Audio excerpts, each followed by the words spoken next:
e a gente tem uma alegria muito grande de receber vocês para um evento, para a 6ª edição de um evento denominado por essa nova diretoria, enfim, como Cidades e Inovações, em que a gente busca trazer aqui para a escola, mas especificamente para os servidores da casa, né? São eventos em que a gente busca...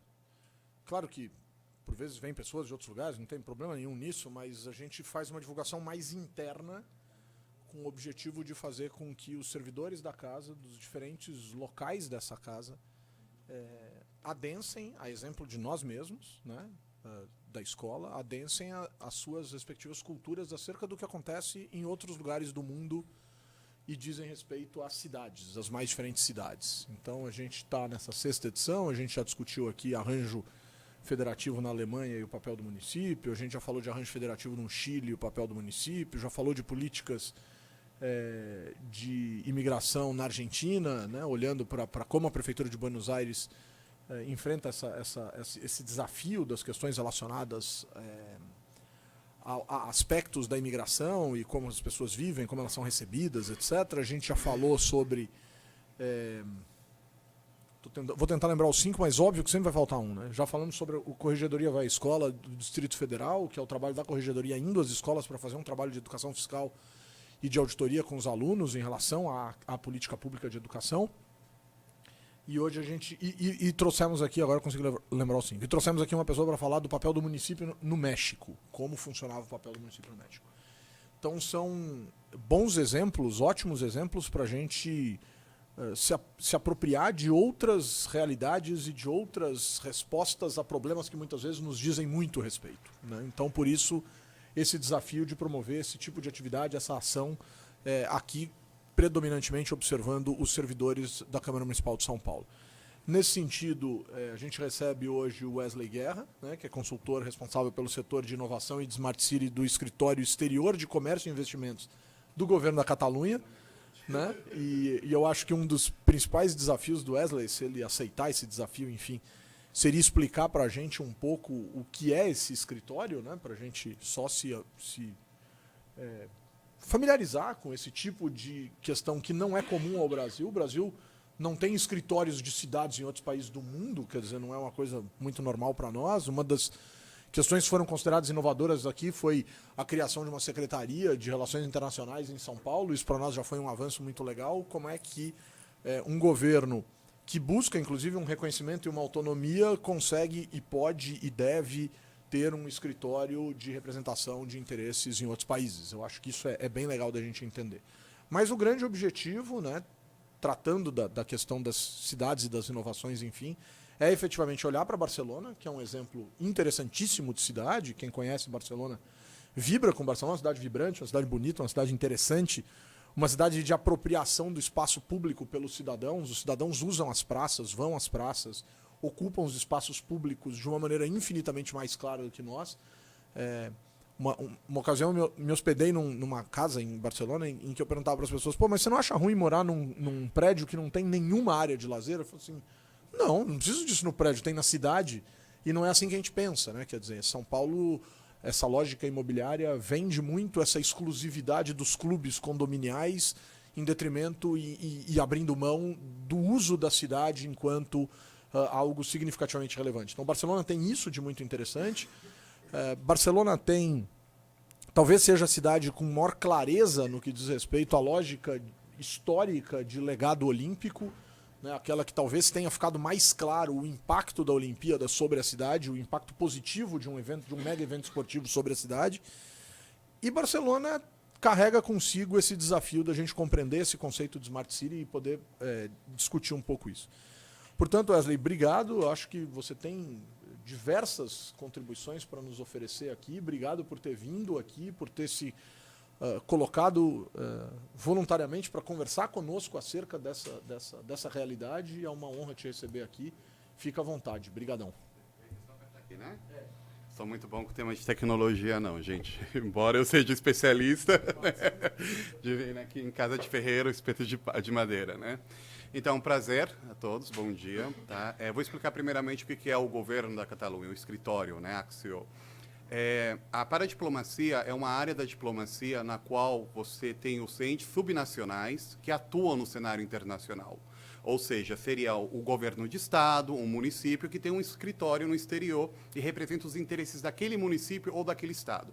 É uma prática muito comum na Europa, tá? O Canadá também é bastante comum. Logicamente, naquelas regiões que querem se separar, né, é mais forte ainda. A rede de paradiplomacia da Catalunha é a maior do mundo. Nós temos 43 escritórios no mundo inteiro, nas principais cidades, né, nas principais economias, e é uma forma também de representar os interesses da Catalunha, né, separados do que seria o interesse da Espanha. Logicamente, isso começa a surgir no Brasil na década dos 90, ainda é muito incipiente, você tem agências de promoção de investimento, Investe São Paulo, né, Rio Negócios, etc., só que elas ainda não têm essa projeção internacional, elas trabalham internamente. Nós não, nós já estamos presentes em várias economias, aqui no Brasil já levamos 20 anos. Representamos 30% do investimento espanhol. Se a Catalunha hoje fosse um país, a gente investe no Brasil mais do que Portugal, mais do que Holanda, mais do que Bélgica. Tá? Então, tem muitas coisas da Catalunha que a gente não reconhece como Catalunha, porque a marca Espanha é muito forte, né? Mas a Ecovias, que todo mundo deve lembrar, né? A Anchieta Imigrantes é uma empresa catalã, é o Grupo Arteris, né? Privalia é uma empresa catalã, Borges dos óleos de azeite de oliva também é catalã, Mafra, a seguradora, também é catalã, né? Logicamente, a marca Espanha ainda é muito forte, a gente tenta trabalhar para quebrar isso um pouco. E nos últimos dias tem sido mais evidente, né? Devido a nossos atritos com o governo central de Madrid, né? Mas não vamos entrar muito aí nesse quesito. Em relação ao tema de Smart Cities, né? Barcelona é usado como exemplo da primeira cidade inteligente do mundo. Tá? Eu vou usar muito o termo em português, porque eu acho que se nós temos o termo em português, não tem por que ficar Smart Cities e tal. Nós temos o termo em português, então vamos usá-lo, né? Barcelona é considerado o primeiro exemplo. O legado olímpico, sem dúvida, foi fundamental, mas ainda existe hoje no mundo, né? Tem como... Deixa eu só ver aqui, só um segundinho. Pausar, né? Perfeito. Tem hoje em dia toda uma dificuldade de saber o que é uma cidade inteligente. Existe muita confusão de o que é uma cidade inteligente. Será que a cidade inteligente, o projeto de uma cidade inteligente, ele está ligado ao tipo de gestão que se faz no município?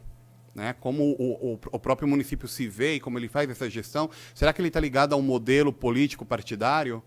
E se ele está ligado a uma gestão, a um modelo político partidário, será que isso não é um risco? A cada 4 anos a gente vai estar mudando, porque vai estar mudando a gestão, e mesmo se houver uma continuidade, pode haver mudanças dentro dos fatores que condicionam isso. Será que a cidade inteligente é aquele polo urbano, ou o polo rural também pode ser uma cidade inteligente? Será que é aquela cidade que é rica, que tem infraestrutura, uma Dubai, uma Singapura, que é visível, que ela é inteligente, né? Ou se pequenos municípios podem ser inteligentes? Então, existe toda uma dúvida em relação a isso, né? O que nós vamos tratar, primeiramente, é de esclarecer o conceito de cidade inteligente. A gente vai repensar esse conceito, ver o porquê Barcelona é considerada a primeira. Hoje em dia ela já perdeu o espaço dela no ranking, hoje em dia é Singapura, né? É difícil.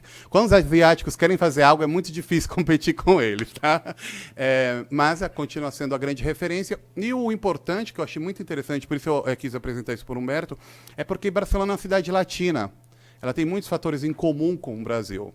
Então é muito mais fácil se espelhar em exemplos como Barcelona do que Singapura, do que Dubai. É mais próximo à nossa realidade, tá? Então, nós temos aí uma série de conceitos que são comumente confundidos com cidades inteligentes, né? Cidades digitais, o governo federal tem um plano gigantesco de cidades digitais aqui no Brasil. Tá? Foi até o próprio governo federal que conseguiu colocar o Brasil dentro do projeto de 5G, né, que a gente vai falar mais disso. E eu não coloquei ela para continuar, e ela vai passando, eu vou ter que ir voltando, né? Depois nós temos o conceito de cidade alfa, que é um conceito... São Paulo já foi considerada uma cidade alfa, hoje em dia ela já não é mais considerada uma cidade alfa, são os grandes centros de poder, né? Nova York, Paris, são cidades que ela tem uma representatividade tão grande que ela tem um poder de decisão que países inteiros não têm. O que é decidido em Londres, o Brasil pode fazer o lobby que for, está decidido o que foi feito em Londres, né? Depois nós temos as capitais mundiais, megalópolis e metrópolis. Na nossa realidade aqui no Brasil, a gente fala muito de metrópolis, né? Megalópolis é um conceito que nos anos 60, 70 foi muito utilizado, Washington, né, Milão, Zurique, mas que caiu em desuso. A gente vai ver que, na verdade, ele não desapareceu, ele se transformou. Tá? E vamos ver como também a Catalunha ela inova em relação a isso. E a cidade criativa, Barcelona também é considerada a primeira cidade criativa do mundo. Esses conceitos não são fatores condicionantes de que transformam a cidade inteligente. Ou seja, uma cidade inteligente ela não precisa ser uma cidade digital. Ela não precisa ser uma cidade alfa, ela pode ser uma cidade beta. Ela não precisa ser um polo urbano, um polo criativo. Logicamente, sendo a cidade digital, ela pode ser cada um desses itens. Mas esses itens não são fatores decisivos para estabelecer o que é uma cidade digital. Então, perdão, digital, já eu confundi, é uma cidade inteligente. Então, quais são? O que transforma uma cidade inteligente? Como a gente pode definir o que é uma cidade inteligente? Deixa eu já pausando aqui, né? Eu já peguei a manha. Então, para entender o que é a cidade inteligente, a gente tem que mudar a nossa ótica de cidade, nossa visão de cidade. Nós vemos a cidade como um espaço, né, urbano, ali onde tem uma população, uma infraestrutura e uma gestão. Né? Mas, na verdade, para você entender o conceito de cidade inteligente, você tem que ter uma visão mais fisiológica. Você deve compreender a cidade como um organismo vivo, né, como um ser humano ou como uma célula, no qual toda a composição dele é importante. E tirar até mesmo aquela visão que nós humanos temos de que o cérebro é a coisa mais importante. Eu sempre brinco, né? Se leva um tiro no coração, seu cérebro não vai fazer muita coisa por ti, não. Então, tudo é importante. Nós temos que mudar essa ótica. Através do momento que você muda a ótica, você vê a cidade como um ente vivo, você sai da prisão política, perdão, que eu sei que todos trabalham, né?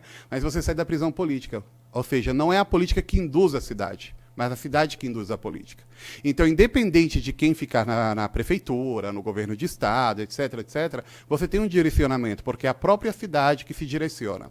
Como você faz isso? Você tem que saber interpretar a realidade da cidade. Então, não existe eu chegar aqui e falar para vocês, ou me reunir com o prefeito e falar, olha, eu vou te dar a fórmula mágica de Barcelona, de como ela virou uma cidade inteligente, você vai replicar em São Paulo e vai funcionar. Não existe isso.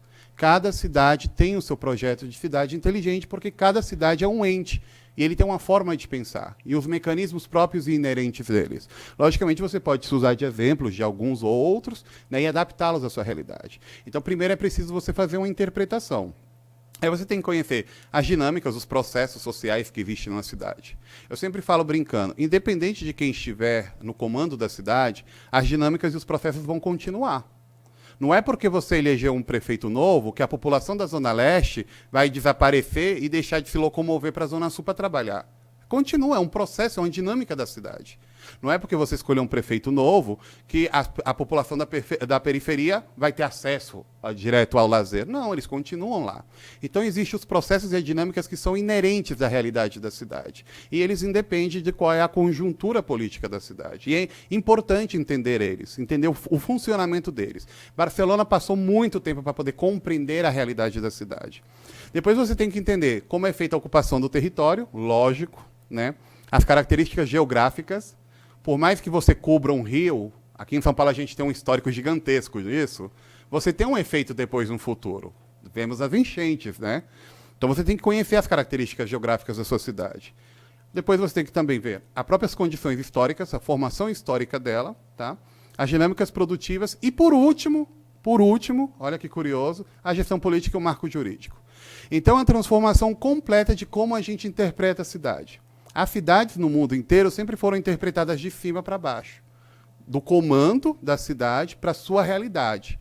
E como é o comando que deve transformar a realidade da cidade. E agora nós estamos vendo completamente o oposto. É a cidade a que determina o que o comando vai fazer. Então não me importa quem está no comando. O que me importa é a natureza da cidade e como ela funciona. Aí a gente vai ver que isso gera uma série de informações. Né? A gente viu que todo aquele reconhecimento, todo aquele processo de conhecer a cidade, conhecer sua história, suas dinâmicas, sua geografia, tudo isso gera informação. A informação atualmente é a maior commodity da humanidade. Não é o petróleo, não é o ouro, não é o grafeno, não é o nióbio, é a informação. Basta ver as maiores empresas do mundo, Google, Facebook, são empresas que lidam com informação. E a inteligência não é nada mais e nada menos que processar informação. Então, o que faz uma cidade inteligente? Saber processar informação. Que parece uma coisa muito simples, mas quase nenhuma cidade do mundo faz. porque existe um hábito, um costume das estruturas antigas. Então, o conceito de cidade inteligente ele é diferente dos outros conceitos de cidades que já surgiram e teorias, porque justamente ele muda a óptica. A gente volta a empoderar a cidade volta a ter personalidade. Então, a cidade não vai ser lembrada porque da gestão de fulano, da gestão de ciclano, do governo de mengano. Ela vai ser lembrada pelo que ela é.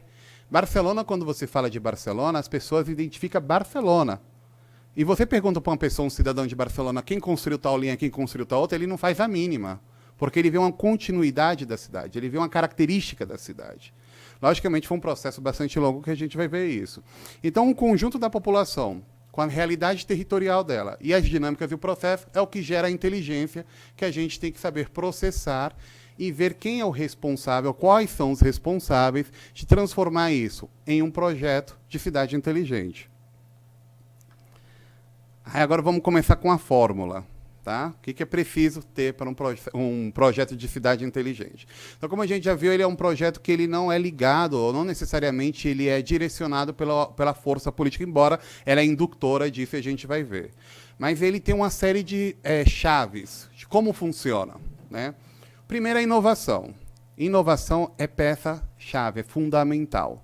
Mas a inovação, normalmente, quando a gente fala em inovação, as pessoas já pensam em tecnologia, né, em Wi-Fi e tal. Não, a inovação é simplesmente você modificar, melhorar, optimizar um processo. Pode ser um processo administrativo que você acha que funcione muito bem, mas ele sempre tem que estar inovando. É necessário inovar sempre. Então, a inovação não só, lógico, a tecnologia ajuda na inovação, mas a inovação não somente na parte tecnológica, também na parte de processos, até na parte de dinâmicas sociais. Ela é fundamental. Integração. Integração é outra peça-chave para você criar um projeto de cidade inteligente. De nada serve eu ter um sistema de base de dados em um determinado setor, né, setor de saúde, por exemplo, e ele não está harmonizado com outras bases de dados. Ele não está integrado. Nós vemos isso na nossa realidade em São Paulo diariamente. A falta de integração de serviços, a falta de integração da informação. Porque da mesma forma que uma pessoa, e nós sempre lembrando que a cidade é vista agora, a partir de agora como um ente, né, como um ser humano, da mesma forma que ela sabe português e matemática e o seu conhecimento é o conjunto de todos, integrar é necessário. Senão, o que você gera? Você gera gastos, simplesmente gastos. Você não resolve o problema da cidade. Informatizar, sei lá, as escolas, não resolve o problema das escolas se não existe uma integração em todos os serviços. Tá? Participação. A participação cidadã é fundamental. E aí é onde esta casa tem um papel decisivo. Porque esta casa é a que faz a ponte entre o cidadão e o poder constituído. Ela representa os valores da cidadania e levam eles. E sempre tem que estar com essa troca de informação. Nós estamos num período agora no Brasil de fragmentação social, fragilização da democracia. As pessoas hoje em dia estão um pouco perdidas. Eu até estava comentando agora com o Humberto, nós temos uma cultura no Brasil que é o voto aval. Eu voto em alguém e esqueço completamente, deixa ele lá. Não existe um diálogo. Se não existe um diálogo entre o que são os entes constituídos e a população, você não tem adesão a projetos. E se você não tem adesão a projetos, desculpa, sua cidade nunca vai ser inteligente. Porque você pode fazer projetos fantásticos que a população não vai comprar aquele projeto, ela não vai entender, ela não vai saber reacionar. Então você pode colocar, eu vou dar sempre exemplos, gente, do dia a dia, empíricos, não tenho nada contra ninguém, tá? E voto em Guarulhos, já deixo claro que eu sou de lá. Mas você pode colocar lixeiras inteligentes numa região da cidade. Se você não tem uma campanha de conscientização para que o cidadão entenda a importância daquilo e de que ele participe, não vai resolver em nada. Nós temos uma cultura onde a pessoa abre a janela do ônibus e joga o lixo.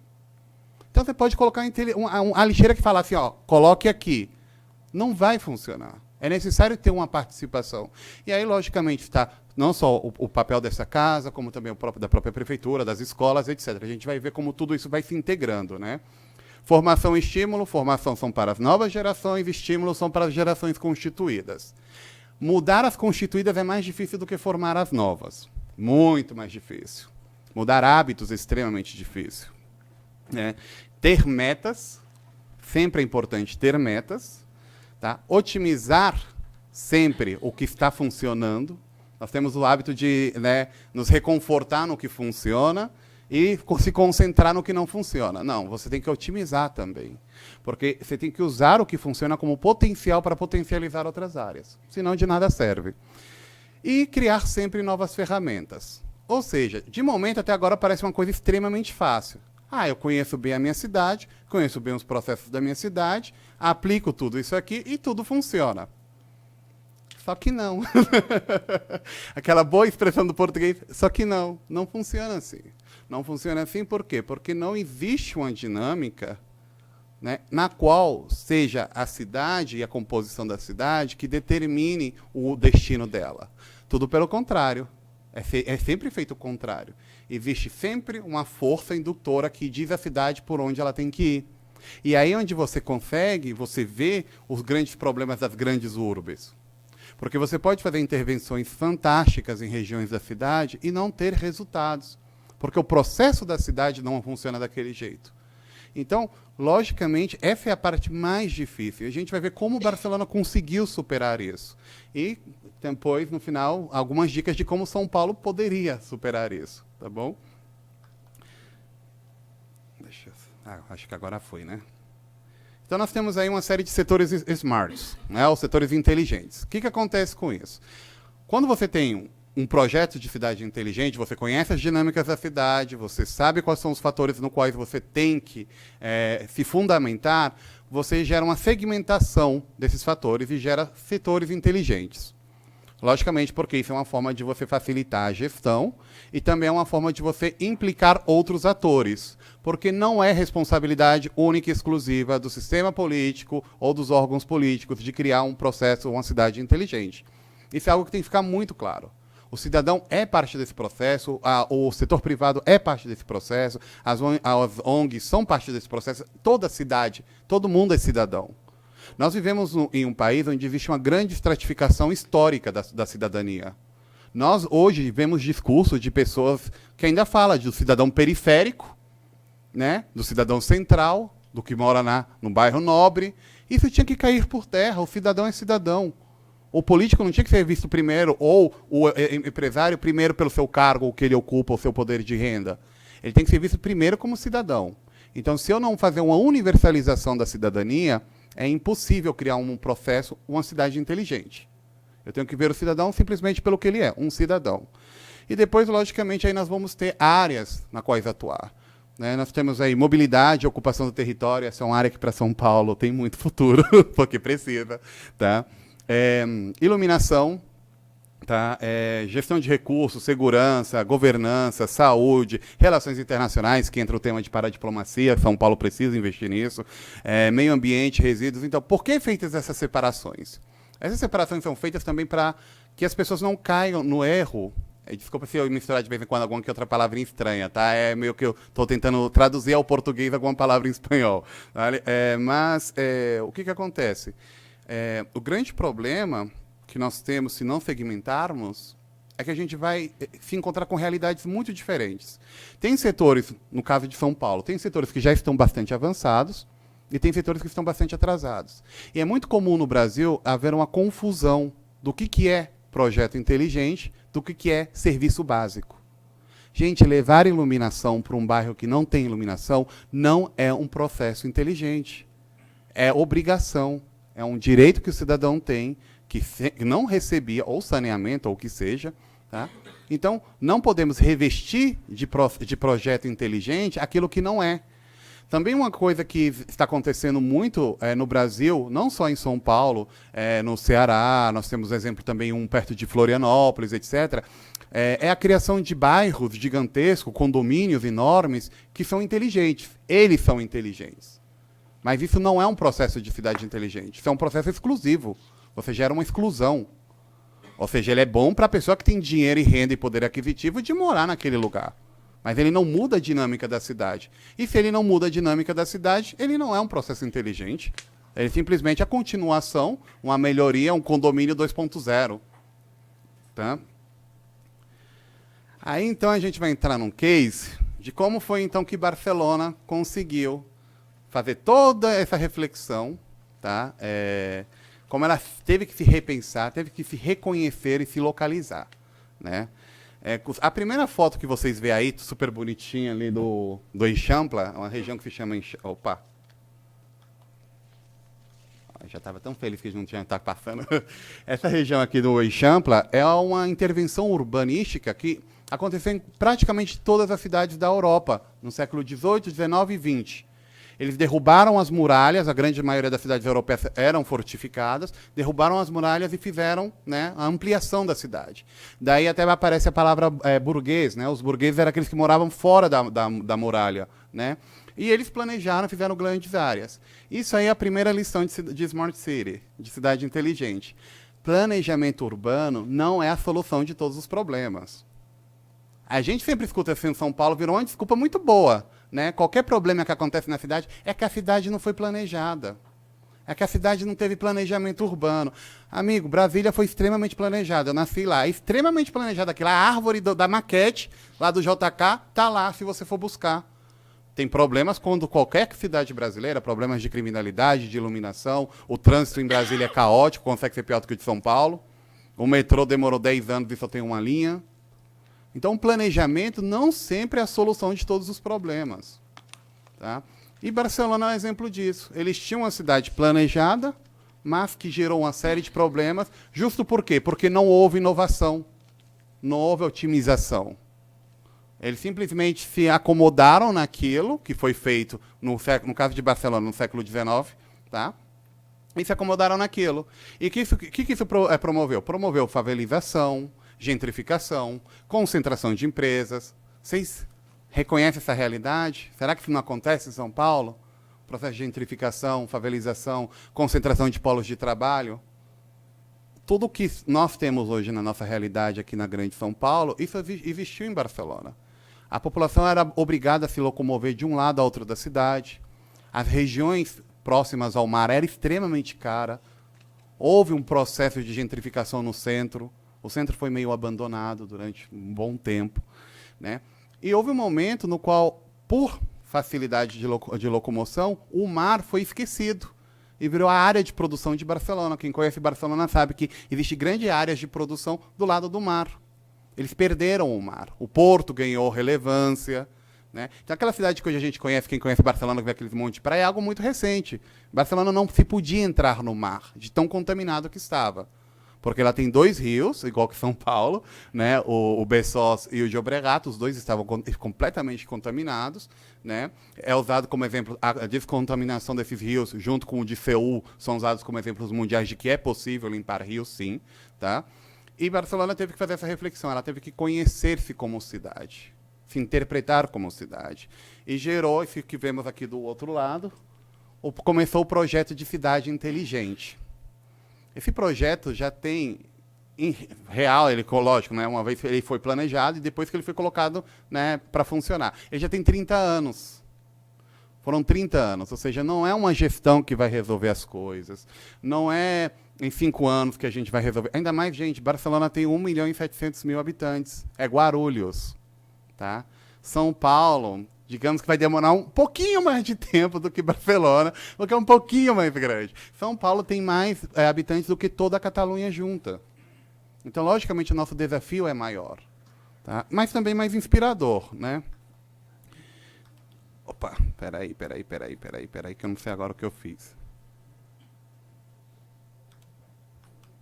Aí. Então, como nós vemos aí, aqui eu acho que é possível ver um pouco da evolução de Barcelona. Barcelona tinha favelas, tá? Depois da crise voltaram elas, tá? Mas agora, pouco a pouco, estão resolvendo o problema, né? Era uma cidade que tinha sérios problemas urbanos, mesmo passando por aquela etapa de ampliação no século XIX, mas ela tinha sérios problemas urbanos, problemas de gentrificação, problemas de contaminação, de mobilidade, iluminação. Eles usaram um marco. Esse marco, acho que todo mundo aqui já tem idade de lembrar, foram as Olimpíadas de 92. Eles queriam dar uma nova cara para Barcelona. E queria que o cidadão de Barcelona tivesse orgulho de ser de Barcelona. Coisa que eles não tinham, acreditem. Eles tinham orgulho de ser catalães, mas não de ser barceloneses. Então, eles criaram, a partir disso, um projeto, né, que, com o tempo, foi chamado de cidade inteligente. Porque eles queriam que a cidade fosse a geradora de respostas e soluções para os seus problemas. Eles estavam cansados daquela continuidade sempre de entrava político, saía político, entrava modelo, saía modelo, entrava projeto, saía projeto. É uma realidade muito latina essa, né? Continuidade tem que haver sempre. Não me importa, literalmente, eu tenho muito essa visão de lá, tive a sorte de passar minha vida inteira lá e de trabalhar para lá. A mim não me importa quem esteja ocupando a prefeitura, o Palácio dos Bandeirantes, ou quem esteja em Brasília. A mim o que me importa é que exista uma continuidade. Em Barcelona se criou esse consenso de continuidade, porque eles conheceram a dinâmica da cidade. Eles buscaram entender a cidade. Então, a própria cidade, quando entra um governador lá, ou um prefeito, ou um político, quando ele entra, a própria cidade determina para ele, olha, eu funciono assim, aqui está dando problema. É como um organismo. Então, às vezes, o fígado falha, né? O rins falha, dependendo do estilo de vida de cada um, né? Então, e você tem que saber aplicar ali a medicina. Você só faz isso quando você conhece a cidade. Se você não faz isso, se você não conhece o ente no qual você vive, ou com o qual você participa, é literalmente tomar um remédio sem saber o efeito que ele vai ter. E essa é a realidade que nós temos nas grandes cidades do mundo inteiro, não só nas latinas, em cidades de países desenvolvidos também. Depois vocês vão ver que dentro da própria Espanha existe uma descontinuidade gigantesca. E aí que a nossa briga com Madrid, né? A gente é mais inteligente. Né? E é importante entender isso. É importante também ver como marcos podem ser utilizados para criar na cidadania, para apropriar a cidadania, né, desse sentimento de que, nossa, minha cidade é a melhor do mundo. Né? No caso deles foram as Olimpíadas, nós perdemos no Brasil duas chances gigantescas. Nós perdemos, o Brasil perdeu. O Brasil vai pagar durante um bom tempo, o preço de ter perdido a chance da Copa e a chance dos Jogos Olímpicos do Rio de Janeiro. Né? Aí agora a gente vai ver, né, como foi feito isso, como se constitui isso. Então, como vocês podem ver, tá vendo? Não está o governo ali no meio. Não está a Prefeitura de Barcelona no meio. Não está a Generalitat, que é o governo da Catalunha, Generalitat da Catalunha. Não está ali no meio. Existe um ecossistema inteiro. Porque da mesma forma que você é um ente, a cidade é um ente, esse ente sobrevive em um ecossistema. Então, se o ecossistema não era inteligente, de nada serve você conhecer só o ente. Você tem que conhecer o entorno dele. Né?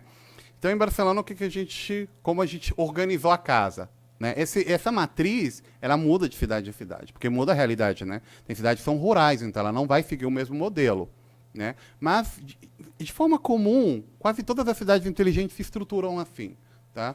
Você tem, por um lado, a administração pública e os projetos e iniciativas. Quando se fala em público, normalmente as pessoas já ligam com o governo. Não, iniciativa cidadã também, tá? É dentro do âmbito público. O trabalho das ONGs também estão dentro do âmbito público.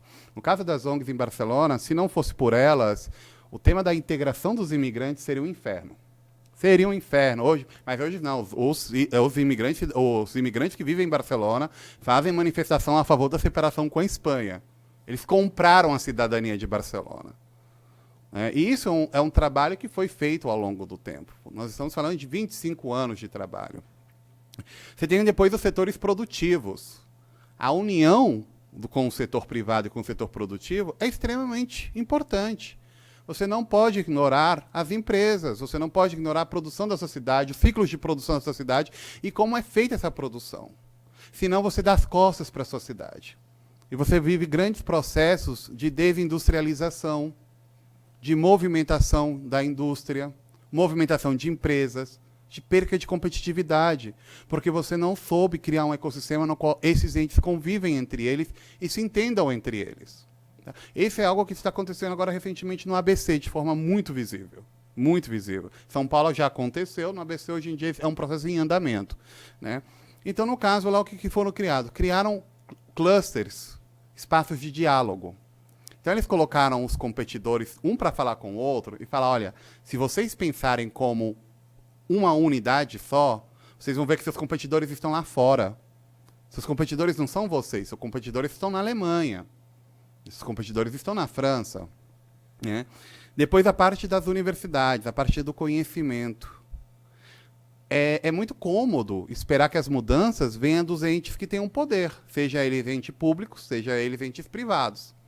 É muito fácil para o cidadão isso. Mas o cidadão ele tem que se conscientizar, e aí vem os centros de formação, de que ele é parte do processo. Na verdade, ele é a parte principal do processo, porque ele forma parte dos outros círculos. Mas aí o trabalho das universidades é fundamental, elas devem criar espaços críticos e de cidadania. Não somente ser apenas fábricas de diplomas, né, ou para suprir uma necessidade de mão de obra. Elas geram inteligência. Né? Geram inteligência em todos os sentidos. Né? Eu acho que isso é uma coisa que tem que ser repensada, por exemplo, no que nós estamos vivendo hoje em dia com as universidades brasileiras, todas. Todas hoje em dia estão ameaçadas. E foram, durante muitos anos, o nosso maior motivo de orgulho. Quem não tem orgulho de uma Unicamp, de uma USP da vida, ou da Unesp? Né? Elas têm que ser espaços no qual a sociedade, a cidadania, se integre com a comunidade acadêmica. Que não seja um espaço elitista, mas seja um espaço de discussão. É um espaço onde você vai levar, sim, o funkeiro lá, e todo mundo vai reclamar, mas você vai levar ele, sim, para ele mostrar a realidade. É uma forma de você criar diálogos entre pessoas com realidades completamente diferentes. Isso é o que deve ser. Ela não deve ser um centro elitista. Ela deve ser um centro que gere inteligência. Aí ela alimenta essa roda. Tá? Depois você tem um ambiente de negócios. Essa parte é mais legal, embora eu trabalhe na outra, mas essa parte eu gosto. É como você gera na cidade um ambiente promissor. Um ambiente através do qual a cidade negocie e ela seja um polo importante. Barcelona é a principal cidade de feiras do mundo. Tá? Ela criou um ambiente para negócios. Então, muitas das principais feiras do mundo foram para Barcelona porque lá é muito mais fácil de negociar. Mas porque eles criaram, junto com os outros entes, um ambiente através do qual a negociação seja facilitada. Então, o empreendedorismo lá é muito forte, as startups são muito fortes. Houve um trabalho político? Sim, lógico que sim. De desburocratizar, de criar incentivos, criar as leis, mas também houve espaço dentro das universidades para criar startup. Houve um espaço dentro dos setores produtivos para dar espaço a pequenas empresas. Ou seja, um ciclo sempre vai alimentando o outro. E o último, que é o melhor do melhor, que é o que eu trabalho, né? É o de relações internacionais. Sim, sim. Seja bem-vindo.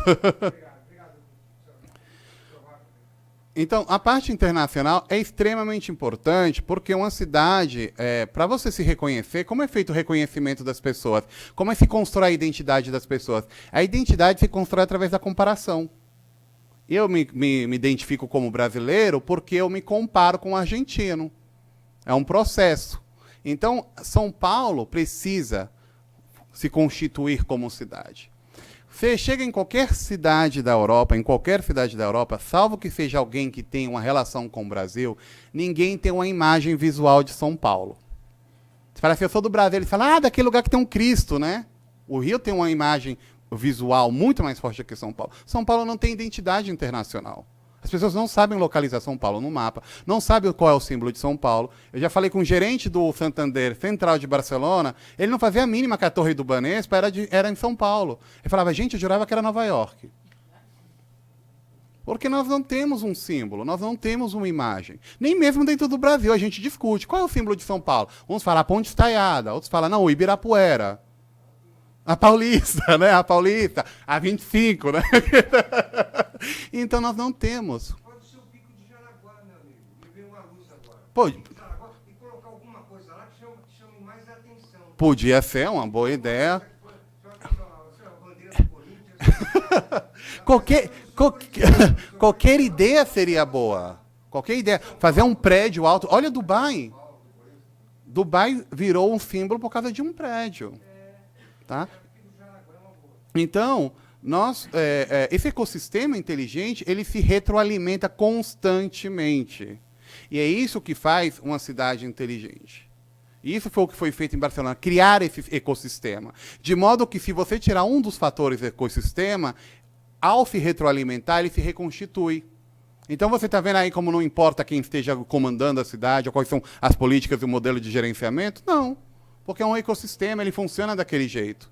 Ele vai te induzir a te levar daquele jeito. E é por isso que foi possível fazer um projeto de 30 anos.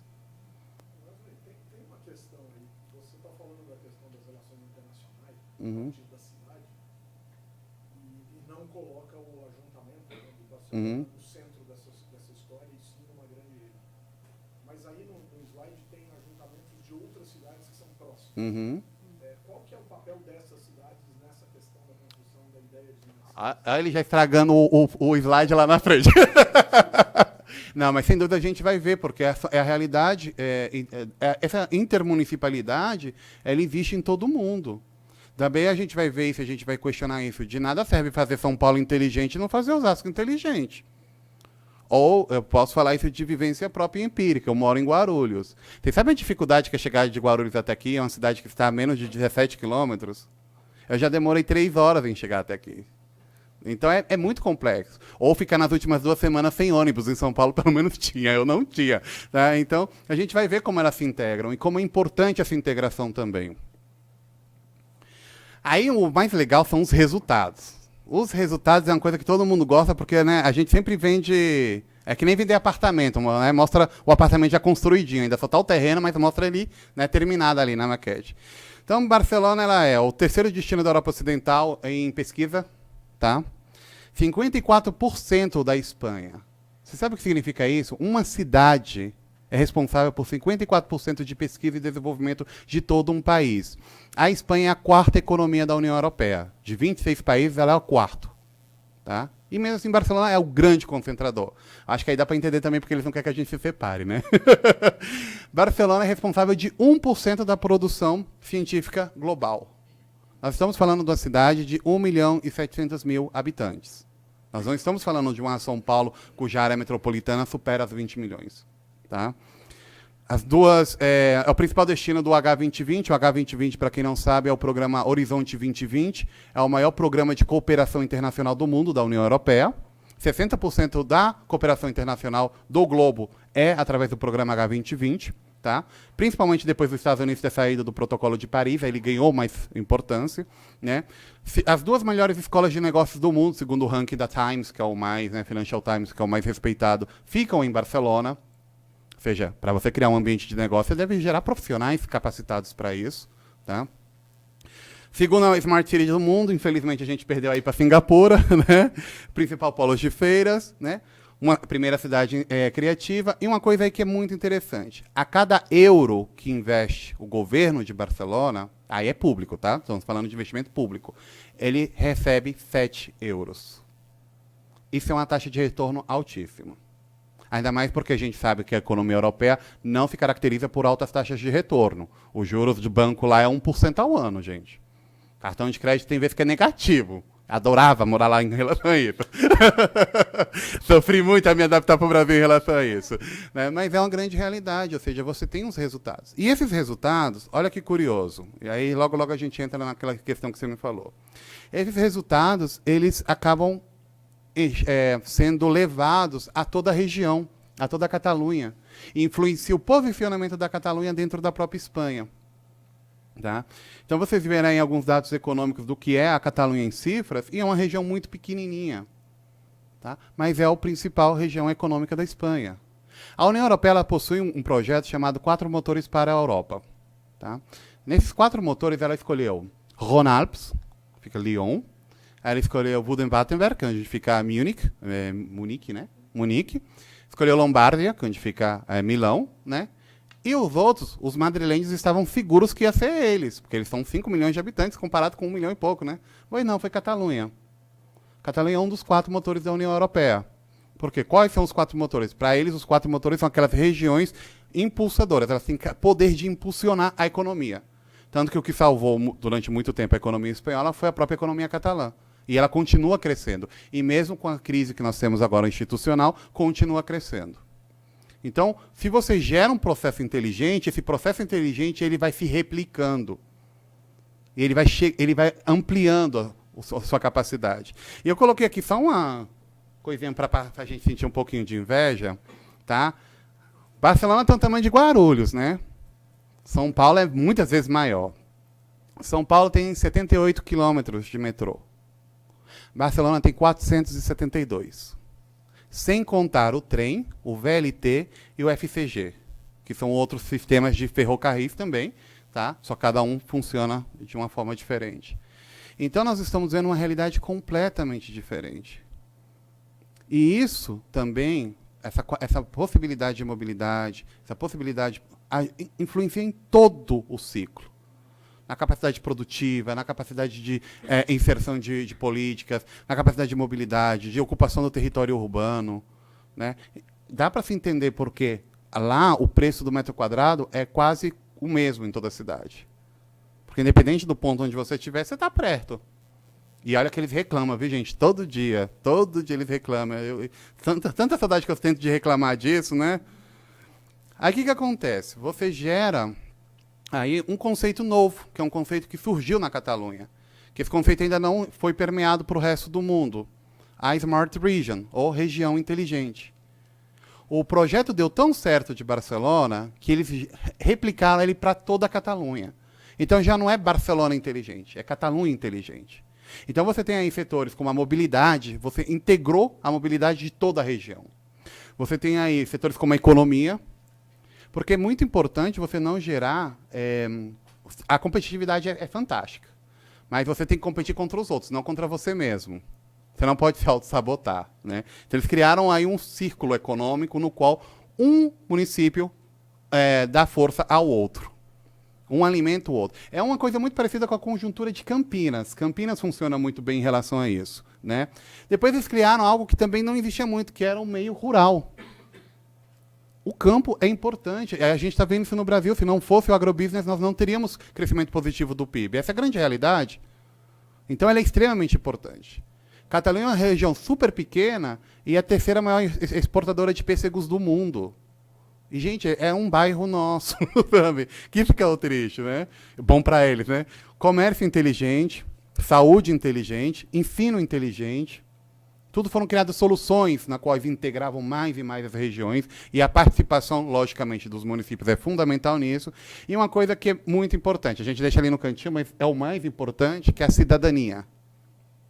Ou seja, eu não posso criar cidadãos e regiões dispares. Eu não posso aceitar essa grande desigualdade do cidadão que mora na capital para o que mora no extremo do Estado. Isso não é ser inteligente. Isso é você teimar na mesma estrutura de sempre.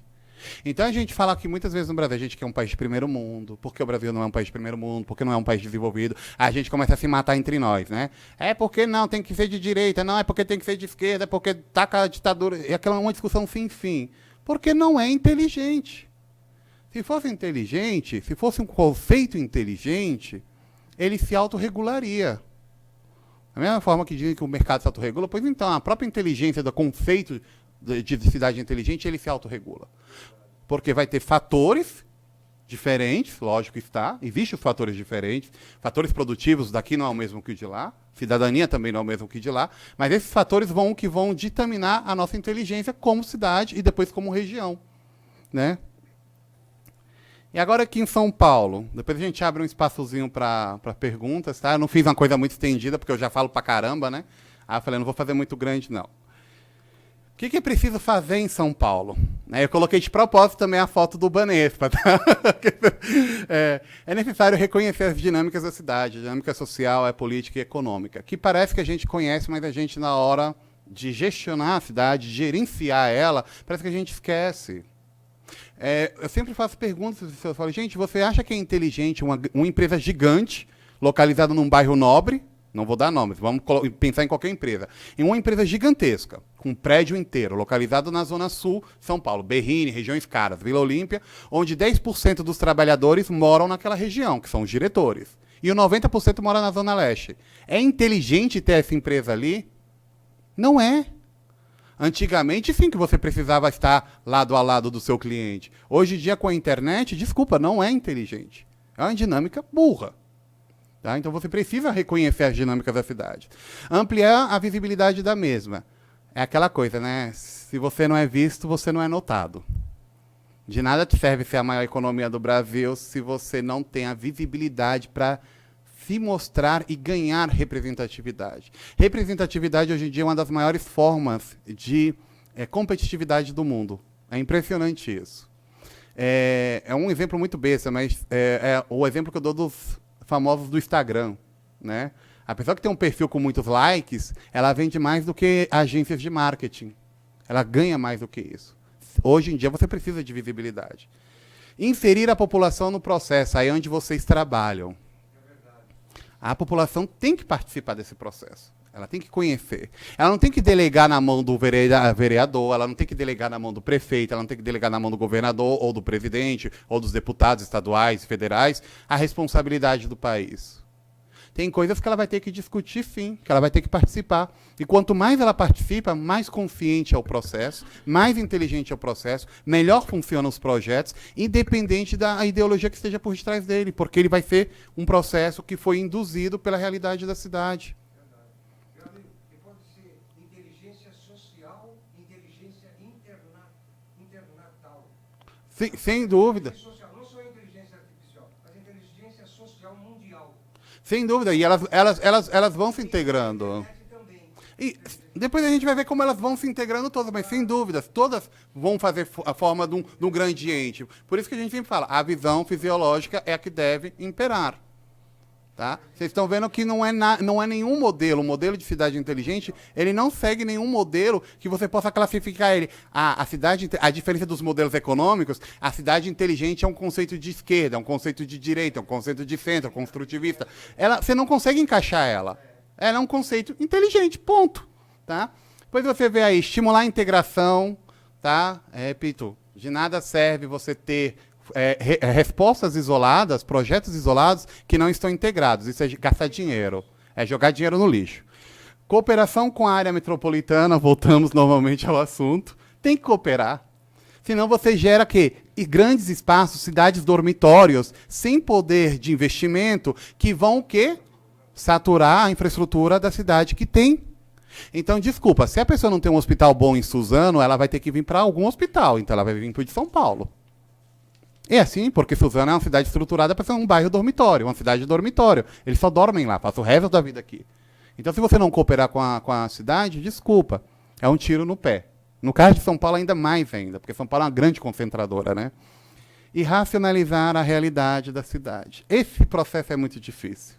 É muito difícil. Porque ele também, lógico, tem um lado psicológico, social, que acaba sendo meio que contaminado pela sua visão de mundo, pela sua vivência, pela sua empírica, na hora de você tentar racionalizar um processo. Né? Então, aí é onde entra a própria etnografia da cidade, né? O próprio conhecimento numérico da cidade. Às vezes a gente desconhece completamente a cidade. Vou dar um exemplo para vocês. Eu tive que fazer um estudo recentemente, saneamento do Brasil, e quando eu vi que 52% não tinha, de fato, um saneamento considerado um saneamento de um país desenvolvido, foi uma coisa que fiquei chocado, porque não condiz com a minha realidade nem com as pessoas que convivem comigo. Mas aquilo é a grande realidade. Quando depois eu vi que 80% dos brasileiros ganham 2 salários mínimos, até 3 no máximo, eu quase caí de costas. Eu me senti a pior pessoa do mundo, que eu me senti... Gente, a realidade é muito triste. Então, na hora de racionalizar o processo é a parte mais difícil. Aí a gente volta para aqueles setores. Eu só posso entrar nesses setores se eu conheço a dinâmica da minha cidade. Então, a partir daí, sim, eu vou saber fazer gerenciamento de resíduos. Também volto a falar, cooperação metropolitana é extremamente importante. De nada serve São Paulo tratar os resíduos e Guarulhos não e jogar no Rio. É jogar o nosso dinheiro fora, e a gente faz isso. Guarulhos trata 11% do esgoto dele, o resto tudinho vai para o Rio Tietê. Aí o pessoal fala, por que não limparam o rio até hoje? Você pode jogar sabão ali todo santo dia, vai continuar sujo. Não tem como. É necessário ter uma cooperação. Tá? O e-health, saúde, as dinâmicas de saúde, extremamente importante isso. A sociedade tem que ver que alguns setores, gente, desculpe, eu não quero ofender a ideologia política de ninguém, mas alguns setores precisam de investimento, sim. Alguns setores geram gasto, sim. E a gente tem que parar de ter aquela visão cheia de amor e romance, de que a maquinária pública é uma maquinária que só gera lucro. Você vai ter que gastar em educação, amiga, é o que tem para hoje. Todos os países fazem isso, e os que não fazem se arrependem mortalmente com o passar do tempo. Saúde é outro setor desse, meio ambiente é outro setor. Que gera, sim, um lucro. Lógico que gera um lucro, mas muitas vezes a longo prazo. É como plantam uma árvore hoje, até ela crescer, vai 20 anos. Tá? Mas é uma coisa que a gente tem que trabalhar aí.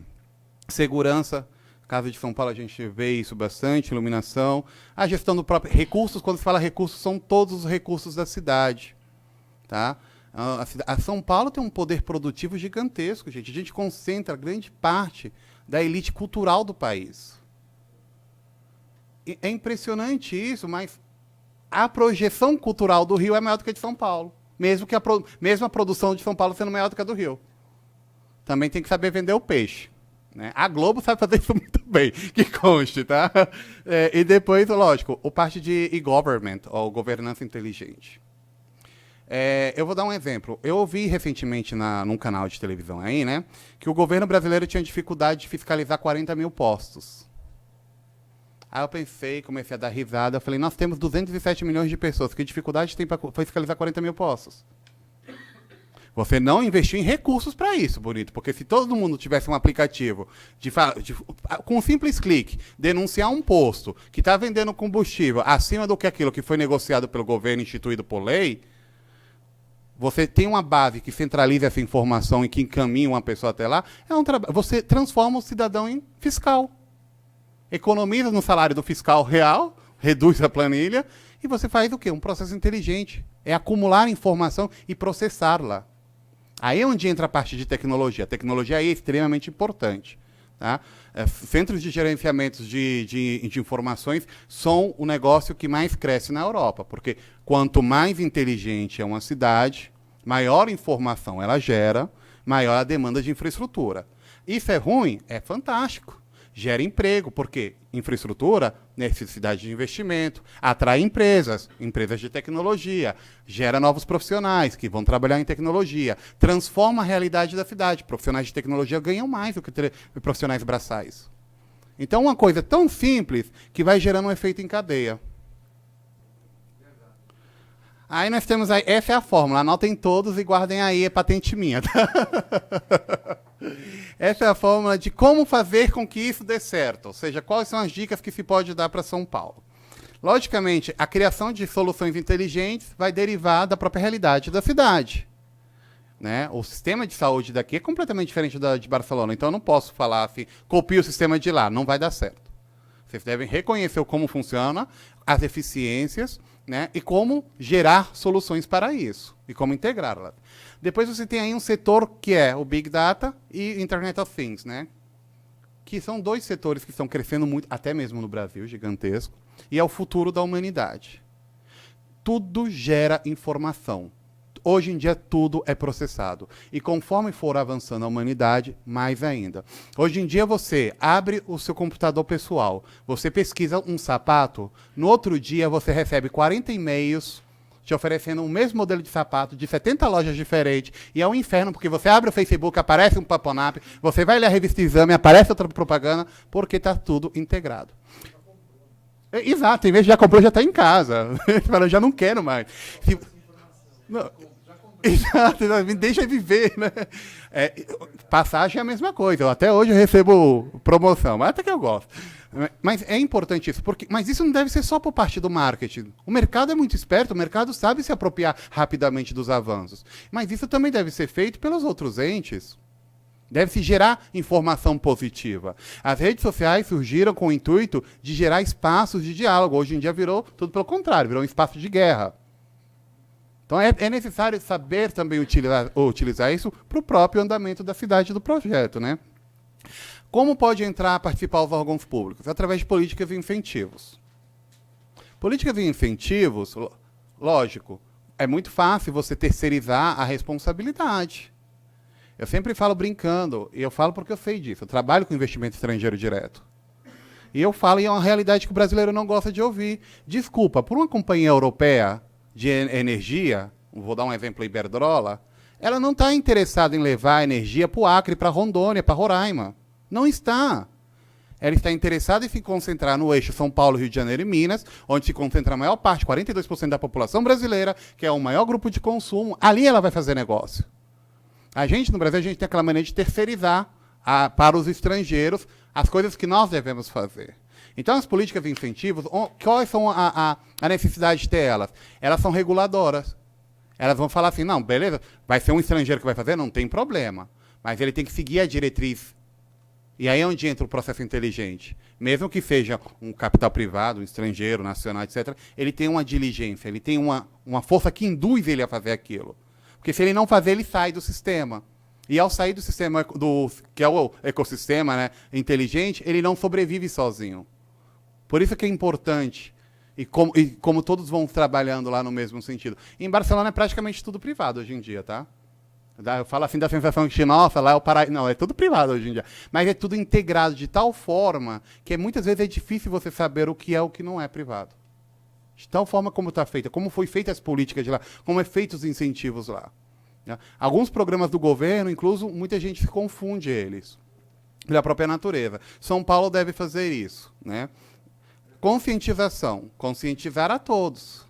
Conscientização vai desde o mais rico ao mais pobre. Senão, não funciona. Você pode ter um excelente órgão que administre um excelente projeto. Se não existe conscientização... Eu sempre falo para as pessoas, gente, infelizmente, se limpassem o Rio Tietê amanhã, em um dia ele ia estar sujo. Eu vejo como a prefeitura limpa aqueles pontos, né, que as pessoas sempre estão jogando lixo. Prefeitura, exato, obrigado. E é impressionante, a prefeitura limpa de manhã e de tarde já está sujo de novo. Ah, a prefeitura tem multas.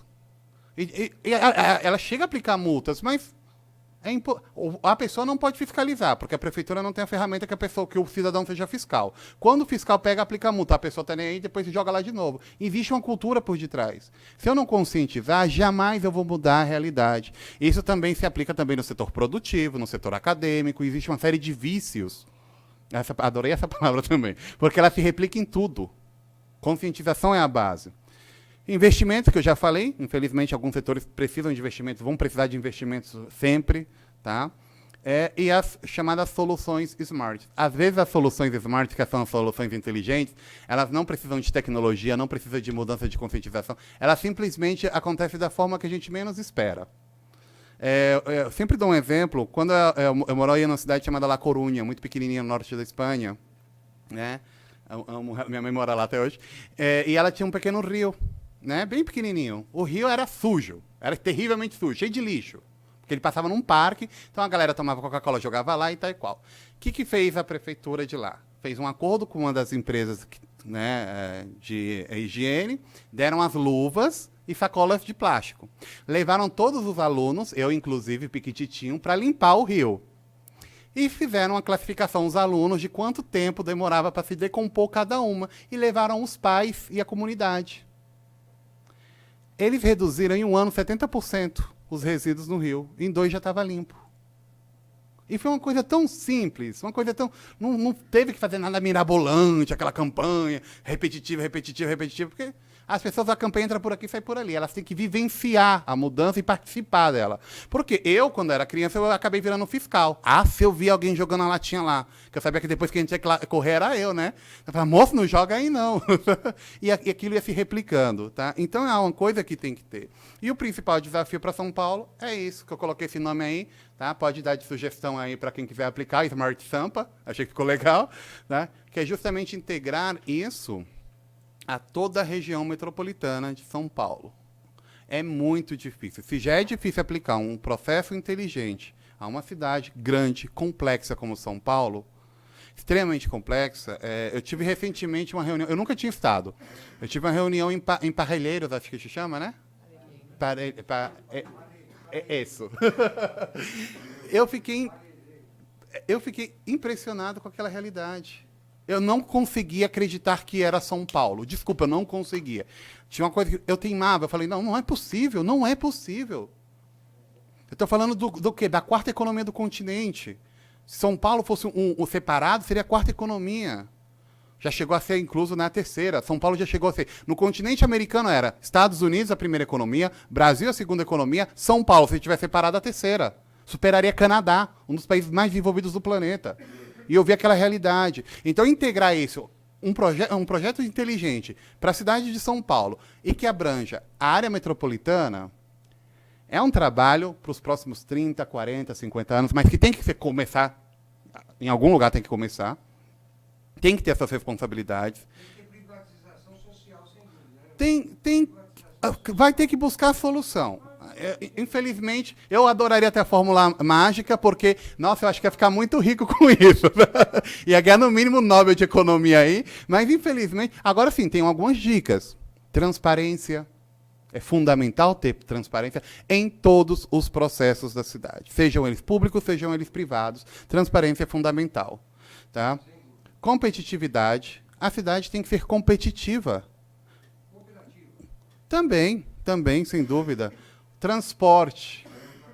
A mobilidade é impressionante, a gente viu isso. Eu adorei, desculpa, não pelo lado, porque também, né, foi terrível, mas eu adorei o tema da greve dos caminhoneiros, porque ela trouxe à mesa uma série de discussões que há muito tempo a gente já não fazia. Sobre as ferrovias do Brasil, sobre ter o trecho de Anápolis até Palmas, terminado da ferrovia, e só ter sido usado 6 vezes. Gente, aquilo foi bilhões de reais. E está lá, jogado lá. Sobre, a Espanha discutiu muito isso com São Paulo, eu participei das discussões. A gente falava, gente, não faça um trem-bala, vocês não precisam. Faça um Talgo, que é um trem espanhol que vai a 140. O ônibus só pode ir a 80 por hora, e supostamente o caminhão também. Se você tem um trem a 140, tu está no lucro de levar até o Rio, né? Então é bastante bom isso, tem a importância que isso tem para a logística também da cidade, para a operacionalidade da cidade e da região metropolitana. Meio ambiente, que é o grande esquecido de tudo, né? A gente sacrifica o meio ambiente em prol do desenvolvimento. E mais lá na frente a gente paga. Eu sempre acompanho o tema do Cantareira, porque como eu moro em Guarulhos, eu só tenho um Cantareira. Acabou a água lá, já era. Né? Então sempre a gente está rezando lá forte, né? E eu recebo diariamente na minha casa loteamentos do lado da represa de Mairiporã. Uma coisa leva a outra. Ou eu levo a urbanização para a região e acabo com a reserva, ou eu planto e mantenho ela. Nós temos interesses dispares aí. Meio ambiente é fundamental. Não existe projeto inteligente sem levar em consideração o meio ambiente. Não existe. Não existe. Porque quando falta árvore, por mais dinheiro que você tiver, você não vai ter o que comer. Então é uma coisa que é muito levada. E na Europa isso é muito visível. Essa talvez seja a grande diferença das smart cities europeias para de outros países que apresentem. É o tema do meio ambiente. Lá eles são muito, muito incisivos com isso. Holanda, então, já nem te falo. Cada cidade é um jardim, né? Eu estava lendo os jornais, Estadão e internet, a Holanda, por aí no Brasil, Holanda no Nordeste. A Holanda, onde ela está? Holanda. A Holanda do interior de São Paulo. Tem a República Cooperativa do Suriname, era holandesa. É tudo privatização social, as cooperativas no interior. Lá na É que aí depende muito da dinâmica social da cidade. Em alguns lugares funciona, na Suíça, por exemplo, funciona a cooperação social. Eu posso falar pessoalmente, na Espanha não, porque a gente se mata entre nós. privatização. Eles são considerados a maior potência da América Latina, essa Holanda que tem aí. Aham. Aqui no Brasil, lá no Nordeste tem Holanda também, é considerada privada, são privados. Uhum. Considerada a maior potência, essa cidade Holanda, as Holandas que tem, né? Considerada a maior potência da América Latina. É que aí tem que ver a própria dinâmica social, como ela se constitui, né? E o tema da ocupação. Ocupação tanto territorial, tá, quanto ocupação, lógico está, de trabalhos. A palavra ocupação, ela abrange muitas coisas, né? Primeiro, ocupação territorial, a distribuição de como é feita. Depois, essa ocupação está ligada automaticamente com a ocupação de empregos, né? Eu não posso continuar tendo só uma cidade que gera emprego e as outras todas vindo trabalhar nela. E depois querer reclamar que eu tenho um trânsito. Depois reclamar que demora a construir o metrô, que demora a construir o trem. Não tem como. Eu mantenho as pessoas na sua cidade, e eu sempre falo para as pessoas, meu sonho seria trabalhar em Guarulhos, gente. Nossa, e todo dia para Vila Olímpia é muito triste. Mas é a realidade de São Paulo. Isso é a minha realidade, como a de milhões de pessoas de São Paulo, não é? Então, eu deixo vocês aí com essas dúvidas. A parte de inovação, logicamente, tem que ter, e é de internacionalização. Esse é o maior dever do Brasil. O Brasil, no ranking de país internacionalizado, ele está em 78, tá? O ranking só vai até 80, que conste. Tá? Porque o Brasil não é internacionalizado. O Brasil é um país conhecido. Todo mundo sabe o que é o Brasil por causa da sua música, por causa do seu carnaval, por causa dos jogos e tal. Mas se você perguntar para um espanhol, me fale o nome de uma empresa brasileira, ele não vai te saber dizer uma. uma sequer. Tá? Por quê? Porque nossa taxa de internacionalização é muito baixa. Menos de 2% das nossas empresas são internacionalizadas. Aí é muito fácil eu reclamar da situação do país porque você está ligado diretamente à situação econômica do país. Então, você vende para o mercado interno. Se a economia interna está mal, sua empresa vai mal. Ou você internacionaliza suas atividades e busca novos mercados, como fez todos os países do mundo, ou você vai entrar em crises.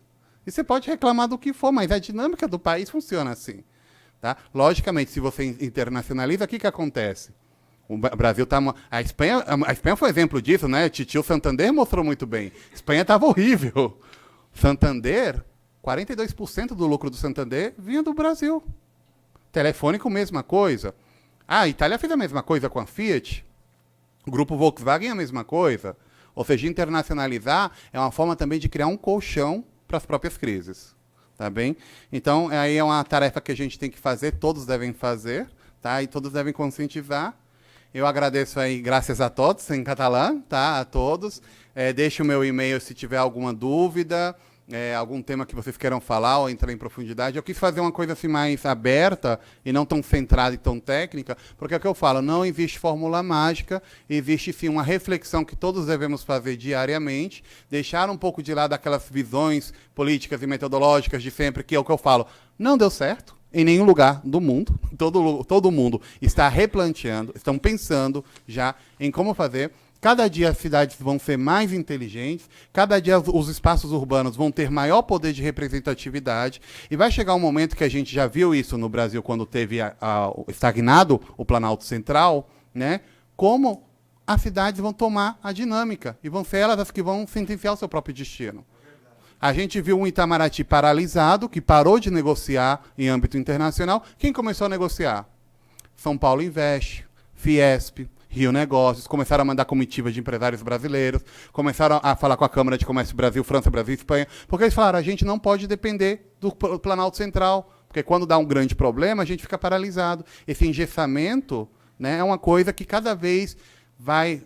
a tendência é que exista uma descentralização dos governos centrais, em qualquer país do mundo, independente do regime que for, e que as cidades ganhem cada vez mais e mais e mais relevância.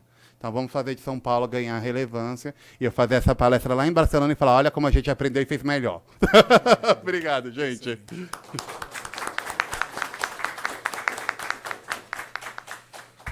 Wesley, primeiro, obrigado, né? Acho que é uma reflexão extremamente importante, desafiadora, e não é só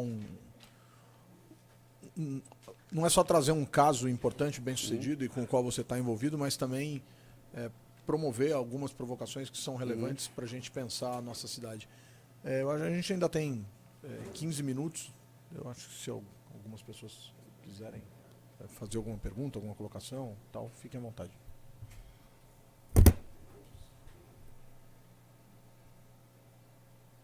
Tá. Desculpa. Eu já estava todo feliz, falei, nossa, eu expliquei super bem. Eu tenho algumas perguntas. Tá assim. bom. Primeiro, você falou do governo enquanto regulador. Uhum. Tá ligado? Não, mas dá para escutar assim, perfeito. Os governos como reguladores. Uhum. Então, assim, existe alguma... Como a gente vive num país que tudo é baseado numa lógica de criação de leis, nem sempre as tomadas de decisão ou as capacidades de mudança, até por princípios constitucionais, dependem de lei. Exato. Então, se existe alguma referência normativa que a gente possa conhecer, primeiro, né? Segunda coisa, sob o ponto de vista, eu não sei como funciona também isso na Espanha, mas sob o ponto de vista econômico, orçamentário, me refiro, como isso se desenvolveu. Então, seja sob o ponto de vista, portanto, da diretriz e da regulação dentro desse processo de ecossistema. E a segunda pergunta é a parte de economia, investimento, orçamento, que também aqui no Brasil, e a gente está exatamente no momento de discussão da Lei de Diretrizes Orçamentárias para o ano que vem, no município de São Paulo. Sorte. Desejo sorte, que vai ser difícil. Anualmente fazemos isso, é uma lei federal, é uma regra para todos os entes federados, como que isso se desenvolveu também lá. Se a gente tem se a gente pode conhecer como assessor, alguma referência nesse aspecto. Era isso. Perfeito. Em relação, é que lógico, talvez esse seja o grande diferencial da Espanha, porque ela aproveitou o seu engajamento, sua entrada na União Europeia. A União Europeia, ela gerou um ambiente normativo único e uma transformação em relação a ir a esse ambiente normativo único. Né? Então, a Espanha também era um país extremamente burocrático, houve uma desburocratização, né? E essa regulamentação ela é feita através de uma força indutora, né, que foi se debilitando com o tempo, entrando dentro da normativa marco da União Europeia. Então, a Espanha, assim como todos os países que entraram na União Europeia, eles tiveram que se adaptar a como é feita as coisas em Bélgica, né? E realmente a forma que eles atuam, as diretrizes que usam a União Europeia, além de comuns, né, elas têm os órgãos que são os órgãos europeus, que são os órgãos normativos europeus. Né? Então, no caso do Brasil, é muito mais complexo porque a divisão de poder é maior. Né? Então, às vezes, até existe uma ótima, por um lado, um ótimo projeto, uma ótima diretriz e tal, que ela bate, né, em frente com a outra, aí depois vem a federal que complica tudo, né? Então, acho que no caso do Brasil é necessário trabalhar num marco, né, jurídico e normativo único. Ou então, literalmente, fazer o que é o outro lado, que muitos defendem, né, aumentar a autonomia dos municípios. Aí é uma discussão que eu posso te falar, eu não posso te dizer o que vai dar certo e o que vai dar errado, porque eu acho que dos municípios é muito relativo. Você tem municípios que não têm potencial nenhum, você está condenando ele à morte, literalmente. Você fala para o município, agora é você que vai cuidar do seu saneamento. Ele vai falar, criatura, como é que eu faço isso? Eu tenho 5.000 pessoas. Né? Então, aí, no caso do Brasil, isso é uma coisa que a gente vai ter que refletir e muito de como fazê-lo.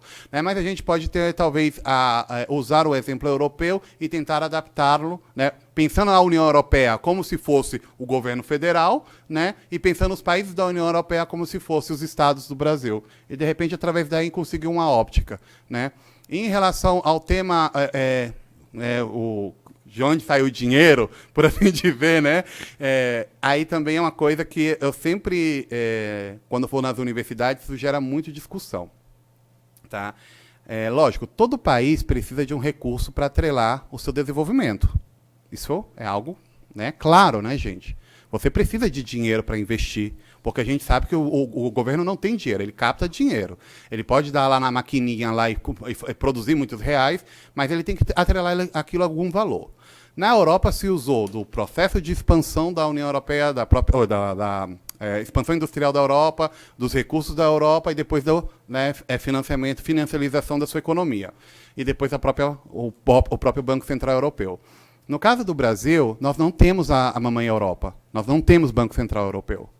A Espanha cresceu, foi um dos países que mais cresceu nos últimos 50 anos, até chegar à quarta economia, né, um dos que mais investiu, se transformando num país altamente deficitário, mas eles tinham o Banco Central Europeu, e até hoje tem o Banco Central Europeu. A dívida da Espanha é 98% do PIB.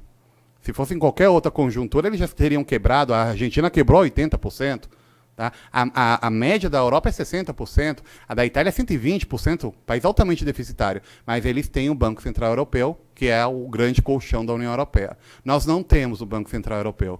Aí a gente tem que refletir como é que a gente faz para promover o nosso desenvolvimento se a gente não tem. O que fazem os países? Eles se atrelam a algum recurso.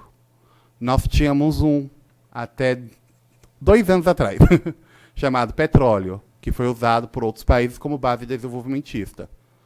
Infelizmente, hoje a gente não tem, porque não foi tão bem feito. Temos outros recursos? Temos. Mas como a gente fazer a captação dos recursos para poder financiar o modelo de desenvolvimento? Nós não temos modelo de desenvolvimento do Brasil. E independente de que for, você tem modelo de desenvolvimento. A China tem um modelo de desenvolvimento. Ela tem um planejamento de desenvolvimento, ela tem uma meta de desenvolvimento. Nós não temos. Nós, no fundo, terceirizamos a nossa vontade de desenvolvimento. A gente acha que vai vir forças indutoras de fora que vão nos guiar. Mas a gente tem que ter um projeto de nação. Infelizmente, desculpa, essa é a minha analítica, eu acho que o Brasil, hoje, o nosso grande erro, não é um erro de partido, não é um erro ideológico, volto a falar, e eu sou uma pessoa construtivista, aceito de tudo, mas eu acho que o grande problema do Brasil é que nós não temos um modelo de desenvolvimento, não temos um planejamento de desenvolvimento, e é por isso que a gente está cometendo grandes erros que os nossos filhos e os nossos netos vão pagar, porque a gente parece que ignora que para a Europa é fácil cortar em educação e em saúde. Sabe por quê? A Europa já tem hospitais. A Europa já tem colégios para todos os alunos. Agora, no Brasil, você cortar ou congelar o orçamento de saúde e educação, você está cortando num país onde não tem hospital para todo mundo, onde não tem escola para todo mundo. Aí é onde está o erro. E não importa quem tenha feito isso. O que me importa é que está feito.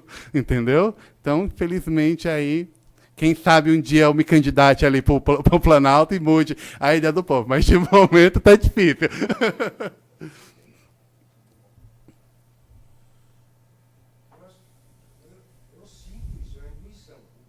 Nosso modelo seria Europa, Estados Unidos, tem que ter Estados Unidos, Europa, Japão e China.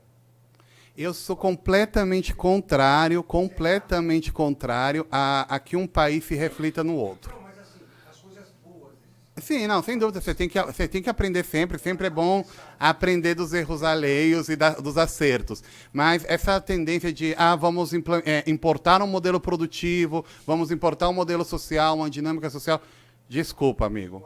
Na Europa nunca teve senzala. Como é que você quer trazer um modelo social europeu se lá nunca teve senzala? Aí, Estados Unidos teve uma dinâmica de colonização, não de exploração. A nossa foi de exploração. É diferente. Japão tem uma cultura constituída de 3.000 anos. Então, não dá. A gente tem que tentar fazer do nosso jeito. Quando tiver, em vez de a gente falar assim, porque esse modelo é alemão, porque esse modelo é francês, a gente falar assim, porque esse modelo é brasileiro, aí o Brasil vai dar certo. E pode estar quem tiver lá no Planalto, mas aí vai dar certo. Quando a gente tiver orgulho de falar, é assim porque é brasileiro. E quando a gente fazer isso, pelo amor de Deus, vamos deixar sendo brasileiro, tá bom? Obrigado, gente. Obrigado. Para você faz sentido. Bom, pessoal, muito bom. Verdade.